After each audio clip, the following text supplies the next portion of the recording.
Right guys, it's been a weekish with the new base iPads. It's been my main iPad for a week now, and I have many thoughts regarding this. So for those wondering, my iPad use is very basic because of course iPadOS is super limited. I can't use this as my main computer, so of course it's a multimedia machine for the most part. And so I feel like I'm the perfect person to test this because this base iPad is for those types of consumers, and even for a basic user like myself, this iPad's not great value and ultimately I would recommend something else. But let's delve into every part of this iPad, and beginning with the design of this, I have to say this is hands down the best part of this iPad. This yellow looks amazing. I think the budget iPad, well the base iPad, it's not budget, but the base iPad has the best colors of any Apple product. I love them, it's so saturated, and it's really the best part about this product. And yeah, it's a shame that this iPad, which I don't think is great value, has the best colors. So please bring this to the iPad Air because I would totally get another yellow or blue or pink vivid iPad. And as expensive as this is, I am glad the base iPad now has this flat edge design because obviously eventually the iPad 11, the iPad 12, those should come down in price. And so we could see this base iPad be $400 or maybe $379 in just a few years. And yeah, eventually when this comes back down to $329, I definitely think the compromises won't be an issue and this will be a great value iPad for most consumers. But right now in 2022, there are a few issues for the price, and that begins with the display on this. So as I said, I've been watching content on this, tons of YouTube, tons of Netflix, Disney Plus, Prime, and I've been looking at this display and I do have some issues. So the display gap actually isn't a massive issue. I thought that would be the biggest con, but because of the new design and the fact the bezels are black, it definitely is not as noticeable as it is on the older budget iPads. So I'm fine with that, especially since these displays are cheaper to repair. However, the bigger issue is the fact, as you might be able to see on camera, there is no anti-reflective coating on this, and so the display is super reflective, and if I'm outdoors or near a window, I basically can't see the display. In fact, the brightness itself isn't that high. I believe it's 500 nits. It does look bright on camera, I'm assuming, but in person, especially with the lack of anti-reflective coating, it's not great. So yeah, no anti-reflective coating on this really does suck. P3 support and the lack of it though isn't a huge issue, and 60Hz has been fine for me, but yeah, the anti-reflective coating is needed for this iPad. Now moving on to the speakers on the sides, obviously it's the same setup as the iPad Air, so of course it sounds great. I'm very glad that this iPad now has proper stereo speakers because as I said, I do watch videos on this, and so the speakers are much better for that. Right, so the confusion regarding the iPhone SE4 continues because Ross Young now tells us we could see OLED and also display smaller than 6.1 inches. And so let's delve into it. So initially, many of us wanted the SE4 to be based on the 13 mini, but of course, there was a flurry of reports suggesting that would not be the case, and we would see the iPhone XR body instead.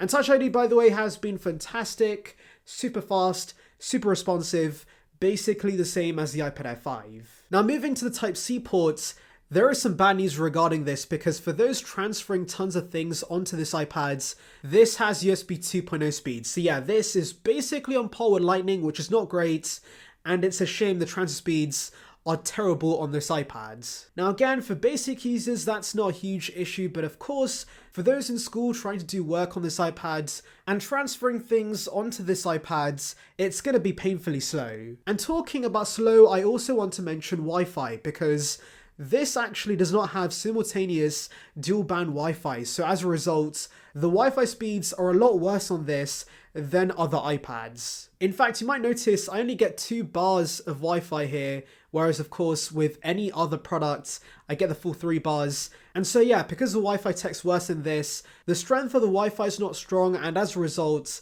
the speeds aren't great. And I would argue a basic user would notice that because when you're streaming content on this, you are going to notice occasional buffering on this and even the content sometimes lowering the resolution. So yeah, that has been an issue for my use. And the performance, by the way, has been fine, though I do want to mention that Max Tech has found the A14's been throttled with this iPad and actually is not as good as the iPad Air 4. So again, that explains why I think this iPad's not great value, because yes, it might have the same chip as the iPad Air 4, but of course, you're getting worse performance. And I know that's not a huge issue right now, but of course, when it comes to long-term use, I'm sure this throttled down A14 is going to perform worse than the iPad Air 4. And one more awful thing about this iPad has to be Apple Pencil 1 support. I've actually still not been able to connect my pencil to this because I just realized I've actually been using the wrong adapter. So this came with my original Apple Pencil back in 2017, and it's lightning to lightning. Now, I did not know the new adapter was lightning to USB-C, so for some reason this actually does not work, and now I need to wait for the new adapter, which of course is not shipping till mid-November. So it just goes to show how painful the process is when connecting the pencil to this iPad. It just would have made so much sense to give us a strip here on the sides, or just move it here if the camera is, taking up the space. Just move it here or put it on the side. Just give us Apple Pencil 2 on this. It would have been so much better. And yeah, let's actually touch on the landscape camera, because I do agree it's pretty great. As you can see, I'm no longer blocking the camera and I'm in frame properly. That's awesome. But honestly, I would much rather block the camera and it being here and getting Apple Pencil 2 support on the top than having a landscape camera and putting up with Apple Pencil 1, because honestly, most people doing video calls are going to be propping the iPad up on a stand, and so you're not blocking the camera in the first place. And honestly, the landscape camera makes more sense on the iPad Pro, because with the iPad Pros, you have Face IDs, so you would often block the camera when unlocking the device. That's not great, and so to avoid that, having the landscape camera on the iPad Pros would make sense. But that's not an issue with the base iPad, because we do have Touch ID on this, so you can just rest your finger here and you can still unlock it. So here is a quick speaker mic test on the iPad 10. Let me know how it sounds. So yeah, it's a nice change, but ultimately the sacrifice was not worth it.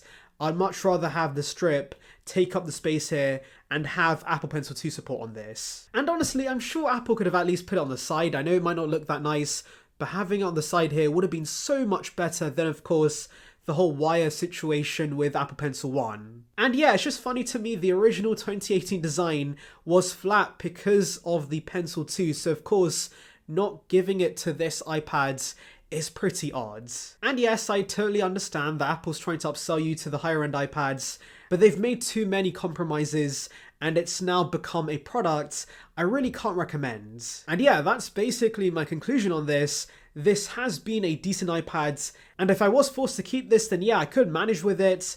But the thing is, for the price, there are so many better iPads. You have the iPad Air 4 refurb, which of course has a better panel on it, has Apple Pencil 2 support, the fast A14 chip, better Wi-Fi, Magic Keyboard support, because ultimately the Magic Keyboard Folio for this is not that great. Apart from the function row, it's still inferior to the Magic Keyboard, so I think the iPad Air 4 is a much better buy. And also, if you want more pro features, the 2018 iPad Pro is around the same price, has 120Hz, Face ID, and Stage Manager support.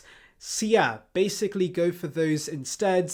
I'm sure you could also find the iPad Air 5 new on discount. That should be slightly more expensive than this, but comes with tons of upgrades. And so yeah guys, please do not get this. This just is not worth it. Really, the only reason you should get this is, of course, if you do find a good deal on this. I'm sure it's going to come down in price, and if it is $399 or maybe $379, yeah, you could maybe justify it. But even then, guys, if you can spend more, definitely get older, higher end iPads. So yeah, that's basically my thoughts on this iPad. Also want to mention quickly the camera on the back. It's pretty solid. It's the exact same camera as the iPad Air 5, I think. Pretty solid for an iPad camera. But yeah, overall, guys, hard to recommend this. Just don't buy this. So yeah, those are my thoughts, guys. I will do comparisons with other iPads pretty soon. But in the meantime, guys, make sure to like and subscribe for the latest Apple news and rumors. And on that note, see ya, peeps.